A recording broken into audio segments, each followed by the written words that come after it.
Salut à tous et bienvenue sur Feuque Consulting.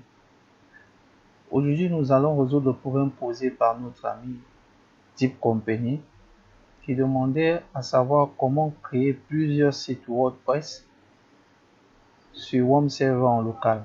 Du moins, comment les gérer. Alors, je m'en vais déjà lui dire que c'est possible. Tout ce que vous aurez à faire, c'est de suivre cette vidéo jusqu'au bout. C'est parti.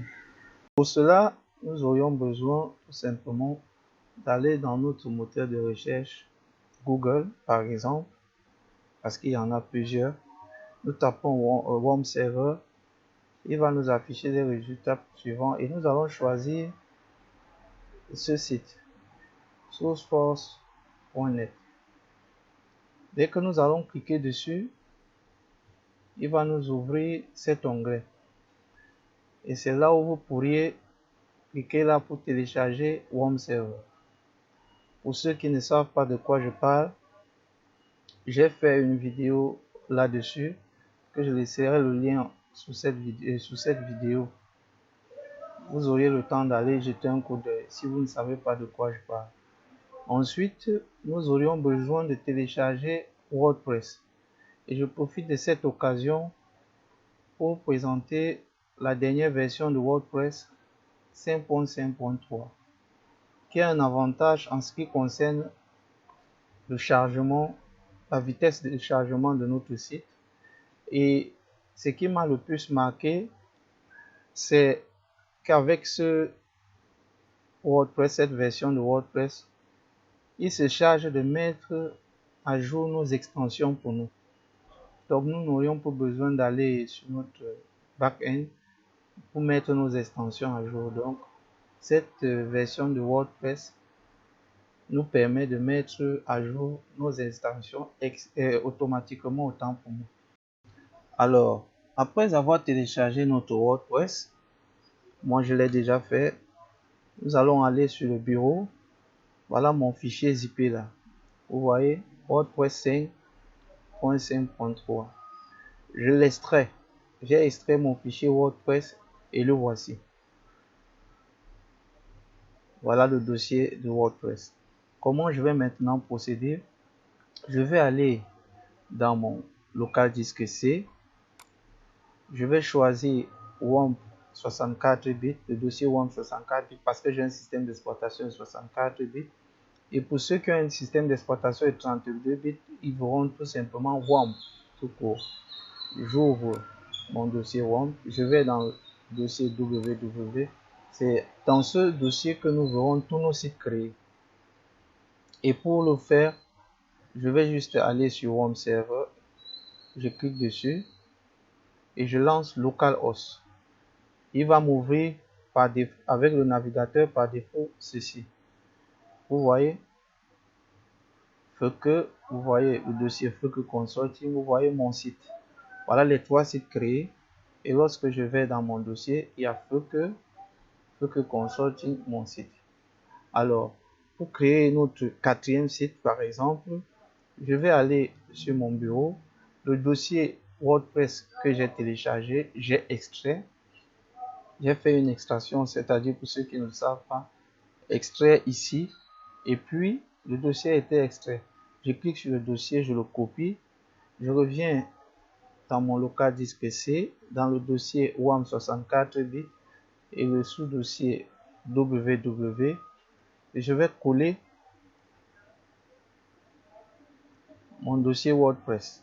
Maintenant, je vais renommer ce dossier WordPress mon site 2, par exemple. Je mets entrée, il est là. Si je vais maintenant sur le navigateur où il y a localhost, j'actualise, vous voyez, il apparaît là. Donc vous pourriez faire pareil avec autant de sites que vous voulez. Vous pouvez créer autant de sites possibles. Bon, maintenant nous allons continuer. Nous allons ouvrir notre site. Nous allons découvrir nos dossiers de WordPress. Ce que nous allons faire, nous allons configurer le dossier wconfig-sample.php. J'ai fait une vidéo tutoriel là-dessus, comment configurer ce dossier. Donc, pour ceux qui ne le savent pas, je peux laisser, ils vont aller juste sur ma chaîne et chercher comment installer WordPress et ils verront comment cela se passe. Mais pour continuer, nous allons cliquer droit, éditer avec Notepad++, puisqu'il est mon éditeur par défaut. Vous pourriez choisir votre éditeur préféré. Pardon, je clique dessus. Nous allons venir là. Vous voyez, c'est là où notre dossier doit être édité. Mais avant de le faire, il va falloir que nous puissions créer une base de données pour notre site.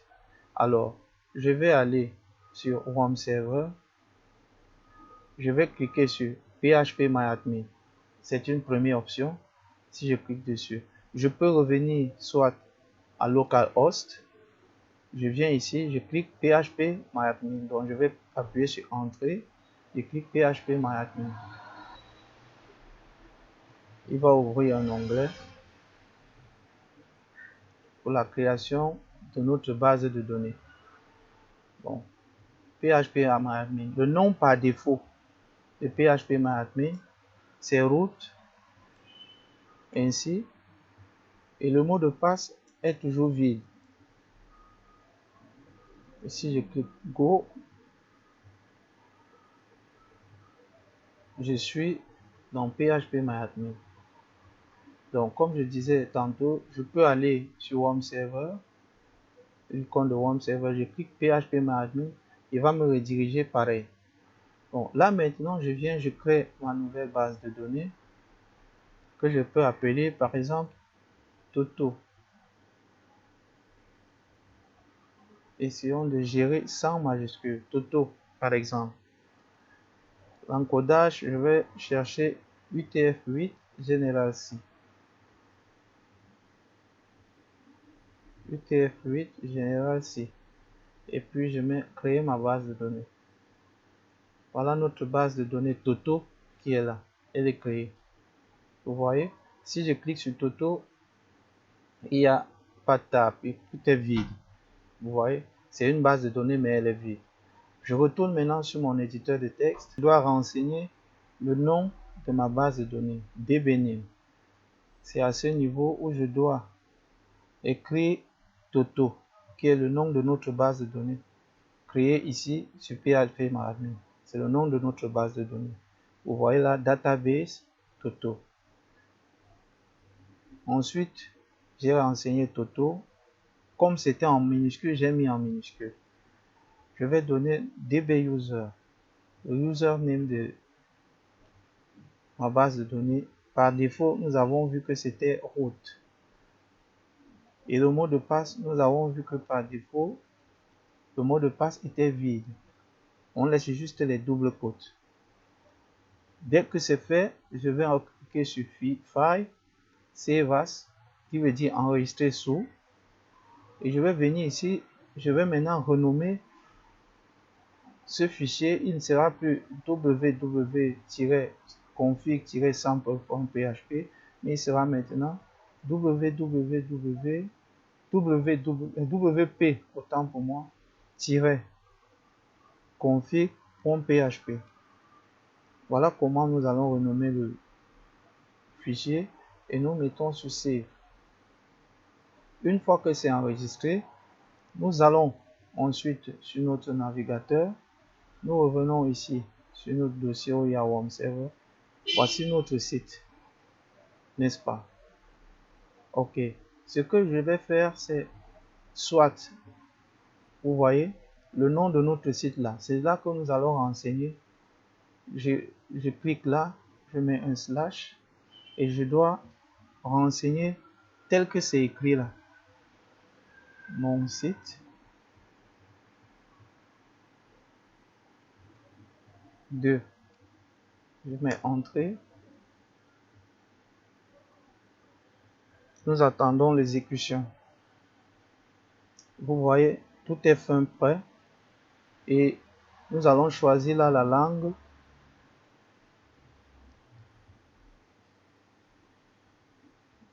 Je vais choisir français.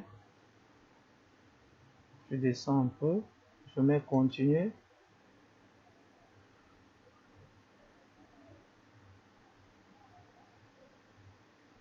Les informations que nous devons donner ici, vous voyez un peu, ce sont des informations concernant le back-end de notre site, l'accès au back-end de notre site, à la gestion propre à notre site. Là, nous allons donner le titre du site. Je peux appeler par exemple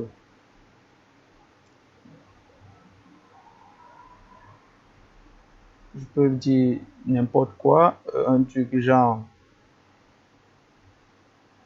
que store, par exemple, le nom du username, je mets que le mot de passe, il faut mettre un mot de passe facile pour vous à retenir, vous voyez, puisque c'est en local, vous voyez, c'est en local et vous allez vous connecter de temps en temps.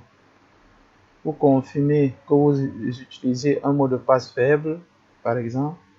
Et là, si on clique, c'est pour masquer. Si on clique, c'est pour rendre visible. Pour la saisir, l'adresse email, je mets que consulting.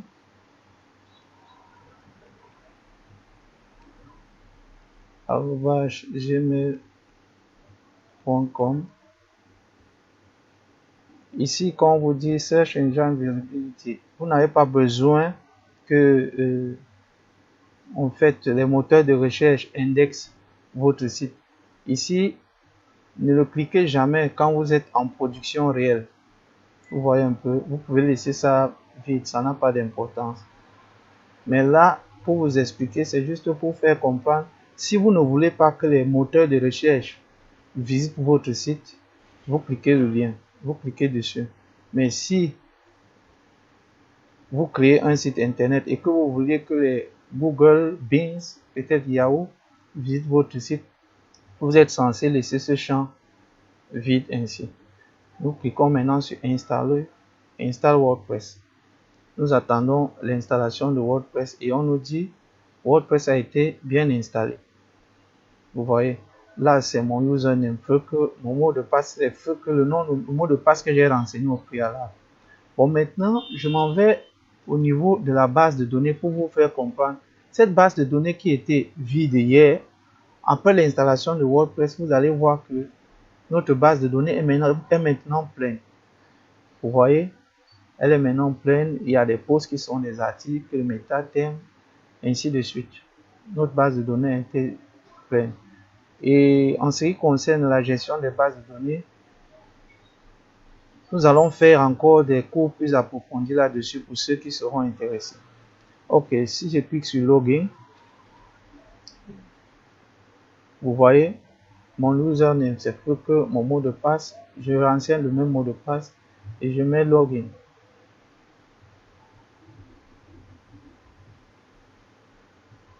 J'attends la connexion pour mon tableau de bord WordPress. Et vous voyez, si je clique, c'est que Store. Si je clique visiter le site, il va m'afficher le site avec le thème par défaut de WordPress. Vous voyez, avec le thème par défaut. Je peux vous donner, vous voyez les avantages dont je vous parlais tout à l'heure de WordPress 5.5.3. Je peux cliquer là, activer Enable Auto Update.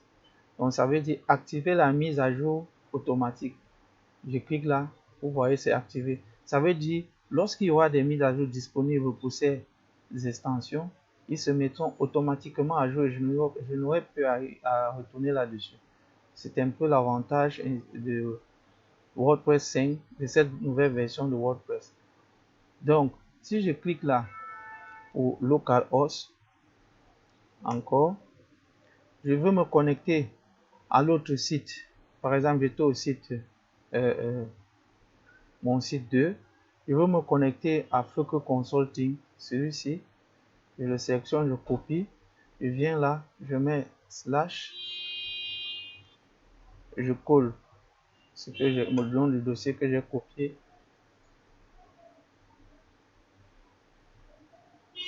J'attends le chargement patiemment. Vous voyez un peu. Là, j'ai localhost Fucker Consulting. Vous voyez. Ici, j'ai localhost mon site 2. Vous voyez un peu. Donc, voilà le site 2 sur localhost. Voilà le deuxième site Fucker Consulting sur localhost. Vous voyez. C'est un peu ainsi que nous pourrions gérer plusieurs sites. Et si je veux me connecter au back-end de Fucker Consulting, je vais taper ici wp-admin, je fais entrer et là je clique, je renseigne le username, le mot de passe, et il dépendra de vous. À chaque site vous pouvez mettre un username différent, un mot de passe différent, ça dépendra de vous. Je mets login. Vous voyez là, je suis maintenant ici, tableau de bord de Fucker Consulting, et ici je vais reculer, les mettre côte à côte. Tableau de bord de Fucker Consulting, et ici j'ai le tableau de bord de mon site 2. Vous voyez un peu. Donc pour voir toute la liste de vos sites, vous tapez juste dans le navigateur localhost et vous avez les listes là. Pour vous connecter, vous choisissez le site, vous copiez le lien et vous allez dans le navigateur, après localhost, vous mettez un slash et vous collez. Donc merci et j'espère que cette vidéo va vous servir. À la prochaine et bonne dégustation. Ciao, ciao.